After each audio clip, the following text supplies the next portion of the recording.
Namaskaram to everyone. Wherever you are, I hope all of you staying healthy and at home. It's amazing, a whole lot of people are complaining how to stay at home. How to stay at home without conflict.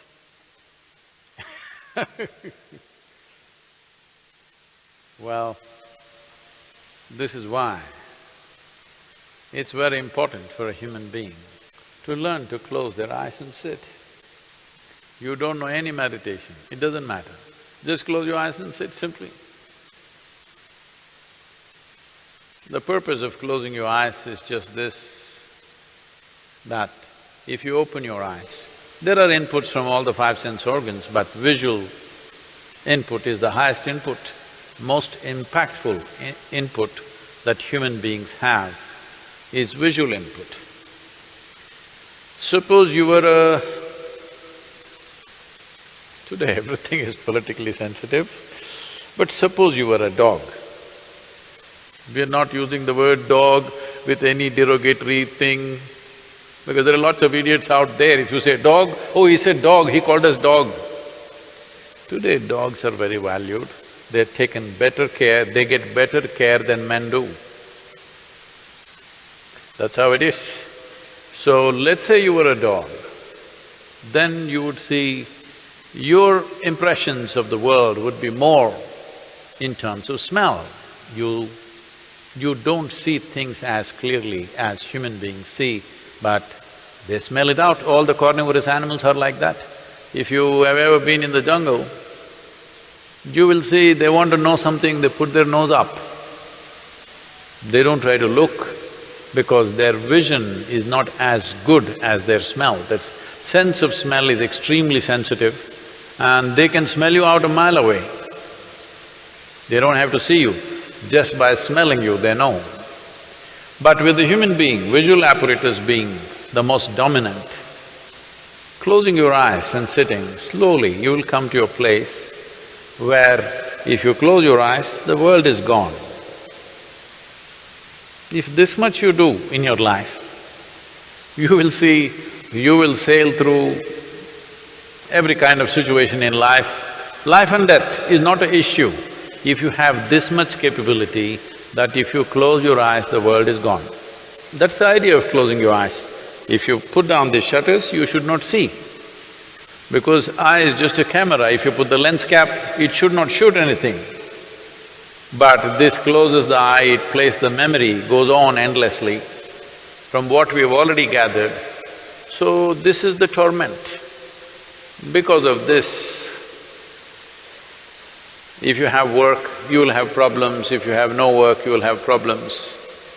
This is a testing time, not because you're at home. Testing time because how to pass this situation without getting the nation and the world heavily infected by this virus, how to see that it does not inflict a tremendous amount of fatalities in our societies, that is the challenge. There is a lot to do for that. But right now, a whole lot of human beings are complaining how to be with the family, how to be at home. When did home become such a terrible place? No, it's not about the home. You will see if you close your eyes and sit, it'll be even more terrible. That's you. I really pity the other members of the family.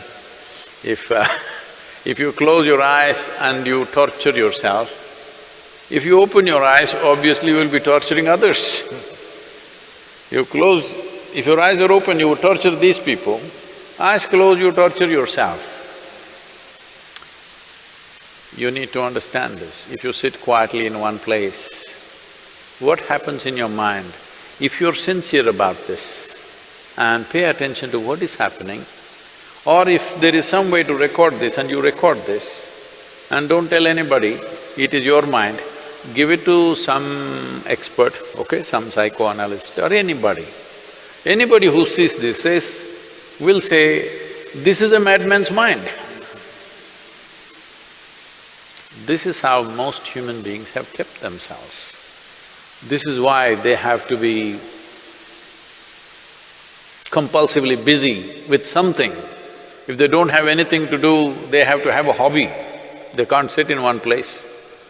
People are collecting old keys, old stamps, old something. I have nothing against all this, but I want you to understand, you're just trying to deal with the conflicts of your mind. Nothing works, you drink, you drug. Well, this is a time where you need to address. Because you didn't do it yourself, the virus and the police are thrashing people back into their homes. In United States, the full army is all over the place. United States Army is all over United States in all the cities, putting people back into their homes. So now it's happening forcefully. At least make use of this time to turn inward, to close your eyes and sit. Just understand what is the nature of your mind. Only if you close your eyes you will know. Otherwise you keep thinking something is wrong with the world all the time. So, what we're doing, this simple mantra, you must understand, what we are calling as a mantra is just a certain geometry of sounds. If properly uttered, this mantra is particularly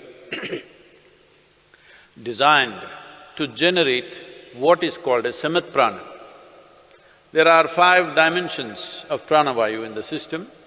Samat prana is that which is in charge of respiratory process and the thought process, and it generates heat. Well, the pranavayu is fundamentally in charge of respiration and thought process, but without the fire of samat prana, pranavayu cannot function. So this is why any kind of kriya or pranayam that you do, first thing is to generate some heat, because without generating the ushna, the other dimensions cannot really fly. So, one thing is to generate heat because this will also greatly enhance one's immune system. Let us not think that now I am doing my kriya so I can go out irresponsibly, no. I never said your kriya or your mantra is a solution for corona, it is not. It strengthens your system. If you're doing it just now out of fear, it will take 4 to 6 weeks for it to really manifest. But if you're regularly doing it, you can feel the difference that how your body is far more resistant compared to many other people. So, this package of the mantra and the Isha Kriya, which will bring balance to your system, I think it's been released, not it? Today is going to be released. Please make use of this wherever you are, because, well, life has given us a break. Let us make use of it for our well-being. Let us not spend this in panic and fear. Please, questions if there are. Namaskaram, Sadhguru. The first question is from Lavanya. Sadhguru, 2 days ago you said that virus doesn't want to kill you and your body is their habitat. A few people who claim they are intellectuals on Twitter are making fun of this statement out of context. Can you clarify, is this really true that virus doesn't want to cause death? Well, except human beings, no other creature wants to destroy its habitat. It's only human beings who are known to do that. So they also don't do it by intent, unconsciously they do it. Similarly, virus also does it unconsciously. It wants to live in you, but it overdoes its act, and you and me might die. Well, I must tell you this. I was 17 years of age. By then, I had measles, I had typhoid and relapse. I had smallpox, See, I have proof on my nose. All kinds of things, anything and everything young children or boys can get. But through all this, I never really… it never really put me down. Even when I had typhoid relapse, running high temperature, I was still playing games and doing things where the only advantage was you didn't have to go to school. So I liked these things, whatever they called it, I really liked it because you didn't have to go to school, you were officially bunking. But when I was 17, I got a cholera. But I saw this damn thing. Within 2 hours after I realized I have this, it just knocked me down cold. Well, I'm like almost unconscious. I hear my mother, my grandmother all crying, oh, we lost the boy, we lost the boy. And my grandmother is feeling my nose, my God, no, the nose has gone cold, he's finished. Everybody's crying and my father is like, he's a doctor, he's trying to do whatever he can. Then 2 more doctors came and really I was just passing out completely, just within 2 hours. But by next day evening I sat up. The second day I got up and started moving out. They said, you cannot move out, and they locked me up in the room. But I said, at least let me be on the terrace so that I can move around a little bit. Then they let me be on the terrace. Then this bothered me, till now many things I had, I enjoyed them because they prevented me from going to school. But here this damn whatever knocked me down in such a way that I almost died. So I wanted to know something. These are not the days of internet and Google, you can just ask. So I went into the school library and inquired with the librarian, and she gave me a book on pathogens. I had not heard that word till then, because I rarely went to the biology class. So I read through this book, it had various kinds of things and what they do and everything. Then it was bothering me, how is this some little thing that I can't even see can take me off like this? Then I came and had a conversation with my father. He was an accomplished doctor. And then he explained many things to me, and I said, I don't like this damn thing knocked me off almost. What is this? Then he was telling me many things about what these things are that never left me. I even now remember every word that he said and what I read in that book also, because this was experiential challenge for me. It was a life-threatening kind of stuff that happened to me, so I was not fearful, but it was like being beaten in a hockey match or a cricket match, you know. That's the kind of feeling I have.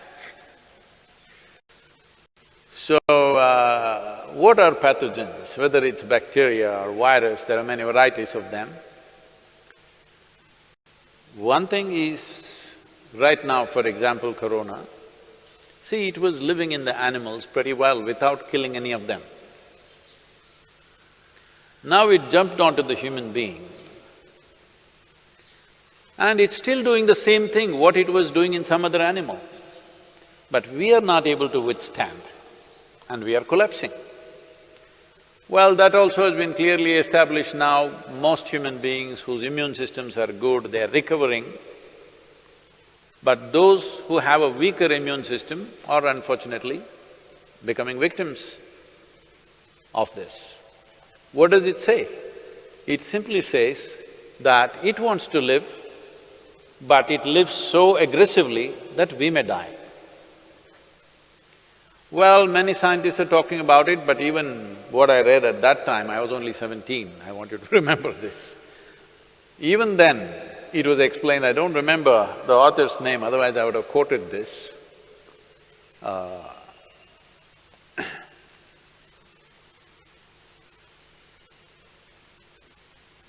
Even then, they clearly explained that most of the viruses and bacteria which enter us, who are within us right now, who are in many ways assisting our life process, not harming us, they were at one time could have been very harmful, but they understand if they live like that, they will destroy their own habitat. So they will mutate into something milder over a period of time and then learn to live with us. They were living with other animals comfortably, other animals survived comfortably with them. They were also… This is the nature of life, that one inside the other, one inside the other, so many life forms, trillions of life forms are all living enmeshed into each other. We are also that. Trillions of bacteria and virus are living in this right now.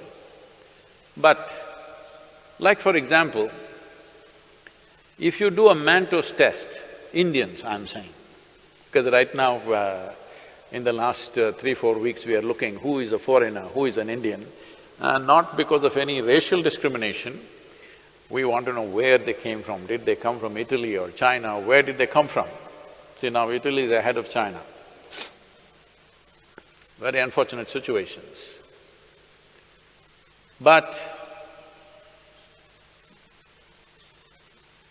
these… like for example, if you do Manto's test for Indians, almost all of us will fail Manto's test. Manto's test is for tuberculosis bacteria. Almost all Indians will fail this test because all of us have substantial amount of tuberculosis bacteria in us, but we don't have tuberculosis as a disease. Well, so they came up with another name, they're calling it primary complex or whatever else that happens in children, but that shows some symptoms. All of us have this bacteria, we will fail the Manto's test, but we have no symptoms of tuberculosis in us because we have learned to live with them, they have learned to live with us. They know if they live too aggressively as we are living on this planet right now, they know they will lose their habitat. So they will mutate themselves to be milder life. So this is not some new rocket science, it's always been there, at least in the last 100 years it's been there. So, these people who claim to be intellectuals, well, it looks like they didn't even go to their pre-university because I was in my pre-university at that time when I read this. It was part of our library, so it must have been probably in the textbook also, but I didn't read the textbook. Maybe these intellectuals did not even get to their pre-university. They think the qualification to be on Twitter is that they must have a bird brain. They think that's a qualification to tweet. Well, it's unfortunate, at a time like this, when there is an imminent disaster waiting ahead of us, for the nation, for the world, to a point where countries are putting out their armed forces against their own people right now, you need to understand how serious that is. How serious is it that entire United States Army is out there to prevent their people from coming on the street. Indian police is out there on the streets, aggressively enforcing it. That's because they realize how serious a matter it is. But even at a time like this, these people cannot stand up and do something useful and positive for somebody around them. All they do is just this rubbish. They think they got a doctorate or they became doctors on the Twitter. Avian doctors at least they should become.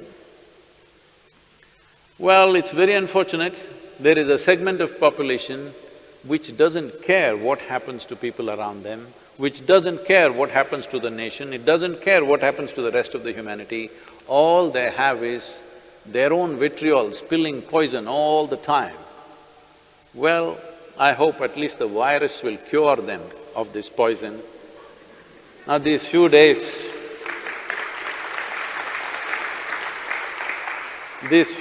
of being with themselves, I hope they stand up and do something useful Please do something, whoever you are, I don't know who they are, whoever you are who's talking this rubbish, please do something useful.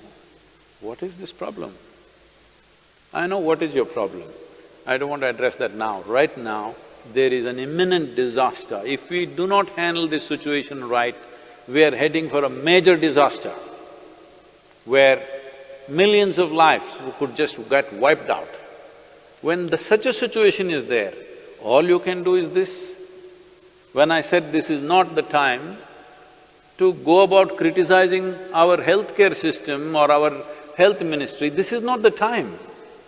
This is the time everybody stands up and does something, whatever little positive things we can do in our lives.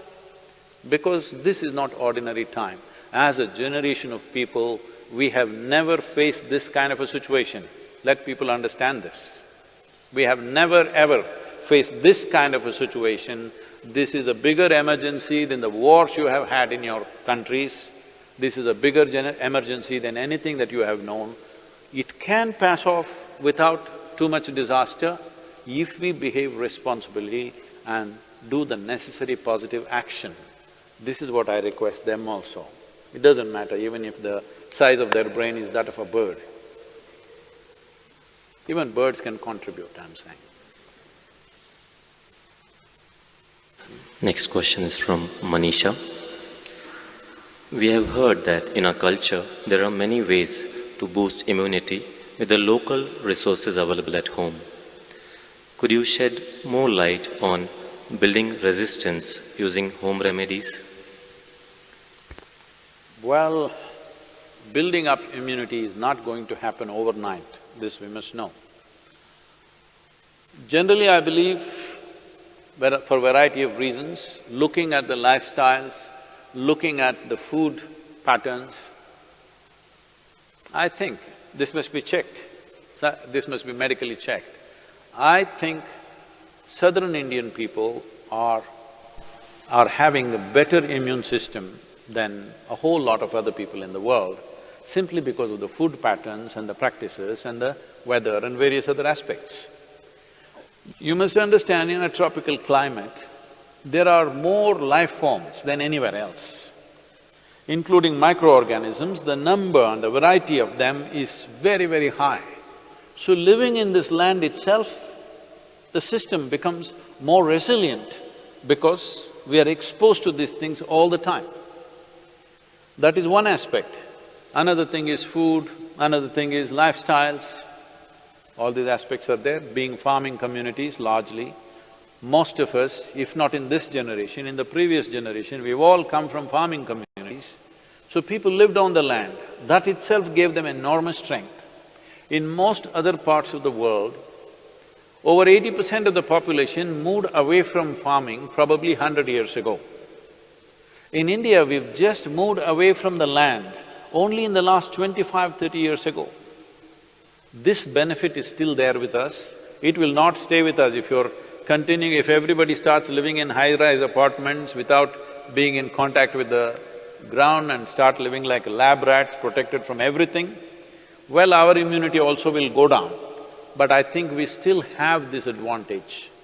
But right now, what can I do to boost my immunity? As I said, it's not an overnight solution, but in a period of time, you can do this. Well, let me talk about very common things available. One thing is, I must say this, we are sacred ash people, we are always ash smeared one way or the other. There are different types of ashes, if you know how to use it. I can't go about giving you instructions of this over the on the web, but if you learn to use it properly, it helps. Neem is available almost right across the country except in the mountainous places. Daily consumption of neem leaves. Turmeric is anyway available. Now they are making what is called as nano-turmeric, where the absorption rate is way higher than the normal turmeric, which also greatly enhances your immune system. If you If you soak the gooseberry or the amla or the nallikai in honey overnight, along with some broken pepper, black pepper or green pepper. Green pepper I'm saying for those of you who are in other countries, green pepper does not mean chili. We mean to say raw pepper. The peppercorn, when it's raw, which you might not have seen in most parts of the world, here it's common for us, it's available. So, soak it in honey and every day about 3 spoons, 3 times a day. It works best, all these things work best when you're on an empty stomach, that's the first thing that you take. If you do these things, you can see a significant increase in your immune system. I would say in 4 to 8 weeks, one can see significant betterment of one's immune system. There are yogic practices which are hard to teach, but right now, just doing a chant and doing Isha Kriya, this will also enhance your immune system. Let this be very clear that this is not treatment for coronavirus, nor is it a prevention. I did my chant, so I go and do irresponsible things, it's not going to work like that. These are things you do over a period of time and strengthen your system, that the next virus that comes, you may be in a little better place to handle. That is if you're there. Yes, don't take this lightly. Do not take this lightly. Right now, it is a challenge for every one of us to stay alive through this period. That's what it means. Do not think it's some remote thing that happens to somebody else in China or Italy. Right now, if you stay alive through these 6 to 8 months, that means we have handled this responsibly. If every one of us stay alive, that means we are good. We have lived consciously and responsibly, that's what it means.